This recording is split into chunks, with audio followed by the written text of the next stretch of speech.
대법원이 이재명 후보의 선거법 사건을 유죄의 취지로 파기환송한 뒤에 민주당은 대법원장을 탄핵하겠다느니 아주 격앙된 반응을 보여왔죠. 그래도 이재명 후보는 거기에 적극적으로 가세하진 않았었습니다. 그런데 오늘은 태세를 전환했습니다. 들어보시죠. 가끔씩은 불의한 세력의 불의한 기도가 성공하기도 합니다. 조봉암 사법살인 됐지요. 그 훌륭한 정치인이 사법살인 됐습니다. 인혁당 아십니까? 네. 그 억울한 선생님, 그냥 동네 필부들이 왜 그렇게 하루아침에 처형장에 이슬로 사라졌습니까? 김대중은 왜 아무 한 일도 없이 내란 음모죄로 사형을 받습니까? 죽은 사람도 있고 산 사람도 있습니다. 그러나 우리는 이번에는 반드시 살아서 반드시 새로운 나라를 만들어 갑시다, 여러분. 이재명 후보가 웅변을 했습니다. 강대식 변호사님. 이 후보가 대법원 판결 나온 뒤에 대법 판결을 해프닝이라고 해가지고 또 논란은 있었습니다만 그래도 제2의 내란, 사법 쿠데타 같은 민주당의 그런 발언들보다는 수위가 낮았단 말입니다. 물론 애둘러서 표현을 한 것이긴 합니다만 조봉암도 사법 살인도 했고 김대중은 사형 선고받고 자신을 조봉암과 김대중이 빗댔습니다. 어떻게 보셨습니까? 감히 어디다가 빗대냐 좀 말씀을 드리고 싶습니다. 그 조봉암 선생님이나 김대중 전 대통령의 유족들이나 혹은 추종했던 정치인들, 정치 세력들이 보기에 그분들이 저 말을 이해할 수 있을까요? 이재명 후보자를 김대중 전 대통령하고 동일 선상에 놓는다? 저는 이해할 수가 없고요. 저분들은 정말로 대한민국을 위해서 어떠한 활동을 하다가 거대적인 활동을 하다가 희생하신 분이고 이재명 후보자가 받고 있는 12개의 혐의 5개의 재판은 오히려 본인의 위법 활동 때문에 지금 받고 있는 것이고 그 전에 음주운전이나 각종 폭력 관련 범죄들도 오로지 본인을 위해서 본인의 위법 활동을 위해서 하다가 지금 그 전과자가 된 것인데 어떻게 그 조봉암 선생님이나 김대중 전 대통령과 비교를 합니까? 참담합니다. 조윤선 변호사님께 반론 기회 드려야겠군요. 사법 살인이라는 표현 쓴 것. 김대중 전 대통령과 조봉암 선생이 빗대는 것은 과했다라는 얘기였어요? 제가 지난주 이 자리에서 이재명 후보에 대한 이번 대법원의 파기환송심 사건에 대해서 죽산 조봉암 선생을 빗대서 말씀드린 적이 있었는데요. 마찬가지입니다. 그만큼 지금 이 사안이 위중하고 전혀 선례가 없고 굉장히 지금까지 대법원의 입장과는 전혀 다른 그러한 파기환송심 선고였기 때문에 그러한 것이라고 할 수가 있죠. 졸속 재판이었죠. 정치 재판이었습니다. 대선을 지금 한 달도 남겨놓지 않은 상황에서 사실상 대통령으로서 가장 유력한 후보에 대해서 피선거권을 박탈할 정도의 그런 선고를 내린다?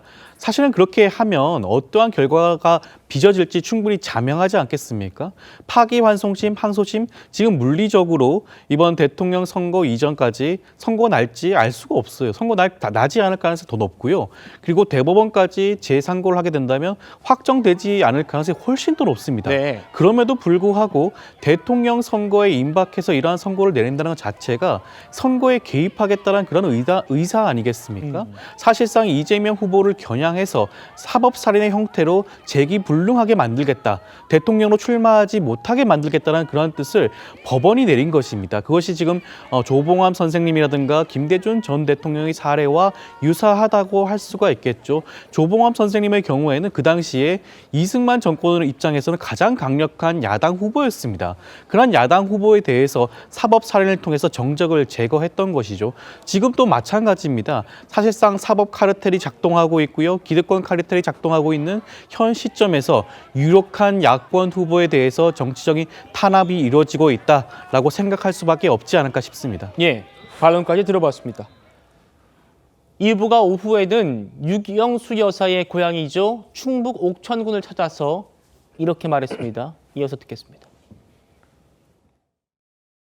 여기가 보니까 유경수 여사 고향이라면서요. 유경수 여사는 참 인상이 좋았던 분 같아요. 근데 이분이 문세광인가? 살해당하셨죠.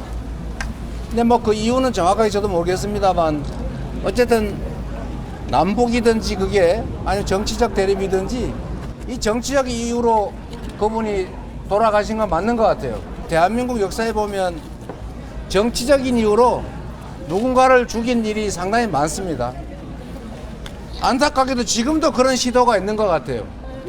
이제 그런 정치적 이유로 누군가를 죽이고 미워하고 증오하고 혐오하고 대결하는 그런 세상 이제 좀 아니었으면 좋겠습니다. 문세광에게 살해당한 유경수 여사가 살해당한 이유는 모르겠지만 정치적인 이유 아니겠느냐. 총으로 살해당한 것처럼 난 지금 법으로 살해당하고 있다. 이런 취지로 들립니다. 호 대변인 어떻게 말씀 주실까요? 저는 지금 처음 들었는데 굉장히 충격받았는데요. 유경수 여사가 살해당한 사건은 우리나라 대한민국 역사 전체를 통틀어서도 대통령의 부인이 북한이 지령을 내린 것이지 않습니까? 문세광이. 그래서 대한민국의 영부인을 살해한 것이에요. 그런데 왜 돌아가셨는지 모르겠다? 뭐 정치적인 이유로 했다? 아니, 저러니까 친북 친중 소리를 듣는 거 아닙니까? 그리고 사법살인을 어디다가 저는 자꾸 갖다 붙이는지 모르겠습니다. 죽산 조봉암 선생이 법인카드 유용하다가 기소됐습니까? 그분이 법정에서 위증교사라고 누구를 시켰나요? 김대중 전 대통령이 단군 이래 최대 개발 비리 혐의로 재판을 받았습니까? 그분이 선거에 나가서 국토부 협박받았다고 새빨간 거짓말을 했다가 사법살인을 당했습니까? 아니 이재명 지금 후보 저분 음주운전하고 검사 사칭하고 그래서 정과 얻은 게 그게 사법살인입니까? 정말 너무 어처구니가 없으니까 이거 뭐라고 얘기를 해야 될지 모르겠습니다.